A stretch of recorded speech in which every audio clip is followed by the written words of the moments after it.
NBC7's Nightly Check-In is sponsored by Bill Howe Plumbing, Heating and Air, Flood and Restoration. We know how.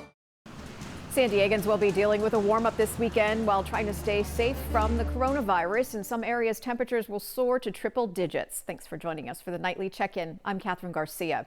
Across the county, many indoor places are all closed, meaning the water is among the few popular destinations.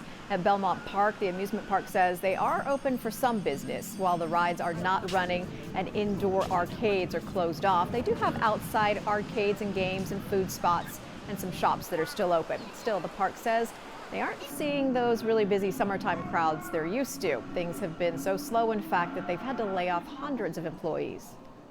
With every new segment that we're being asked to close and to modify, that is costing jobs constantly. So it's definitely a struggle, and it's been tough. With so many closures and the heat concern inland, some fear this will mean really packed beaches this weekend. So just how hot will it get where you live? Here's Dagmar with your first alert weather. Your Saturday is looking pretty good. What we will end up seeing, basically temperatures in about that low 80 mark.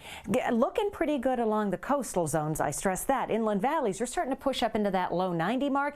You'll probably hit the low, mid, and even the upper 90s, but averaging at about the low 90s. Mountains also, you're looking at that low 90 mark. Now, looking at the deserts, you've got that 113, 14, and 15 mark. You will also end up seeing some potentially dangerous heat mixed in there. We'll keep you posted. The heat advisory goes into effect Saturday morning. NBC7's Nightly Check-In is sponsored by Bill Howe Plumbing, Heating and Air, Flood and Restoration. Call 1-800-BILL-HOWE. Bill Howe. We know how. We need a new AC. I don't think we can afford one. Well, I wish we knew how. Did someone say how? For a quality American-made air conditioner? You know who to call. Call 1-800-BILL-HOWE. We know how. It was another day of high cases, but also testing. Out of more than 8,400 tests, 461 were positive, putting our positivity rate at 5%. Our 14-day average is at nearly 6%. In all, there have been 18,863 confirmed COVID-19 cases here. 5 more San Diegans have died, and in all, there have been 420 deaths here. The county has been surpassing its daily COVID-19 testing goal for several weeks now, reporting an average of more than 7,000 tests per day. But some people say results are taking longer than expected. By the time we got to the next week, it had already been 4 days, and I just thought maybe they had lost my test. Christy Casisa says after taking a nasal swab test, she was told it would take 48 to 72 hours, which according to the county is routine. But Christy says her results, which were negative by the way, were delayed a little more than a week. We reached out to a county representative for comment, and they said that some walk-up or drive-through testing sites are operated by a contract lab to help keep up with the increased testing. The county says it's monitoring these testing systems and working on ways to expand capacity. Researchers in Arizona are working on a new saliva-based COVID-19 test. The new test, developed by Arizona State University's Biodesign Institute. The test takes a small amount of saliva, and they say it's less invasive, obviously, than the current nose swab test being used all over the country. Researchers say it takes less time to process samples as well, and you can get results in 1 to 2 days. They say the goal is to get more young people comfortable with the idea of testing. When they show up, they pull up with their car, where they will show their code on their phone, and they will be handed a tube and a straw, and then you just basically spit down the straw into the tube while you're driving through a little kind of path, and by the end of the path, you just hand back the tube. The Institute can process about 1,000 to 2,000 samples a day. They're hoping to increase that to as many as 16,000 samples a day. Some big decisions will be made in the coming weeks about high school athletics, and a local football coach wants parents to have a voice in that decision-making process.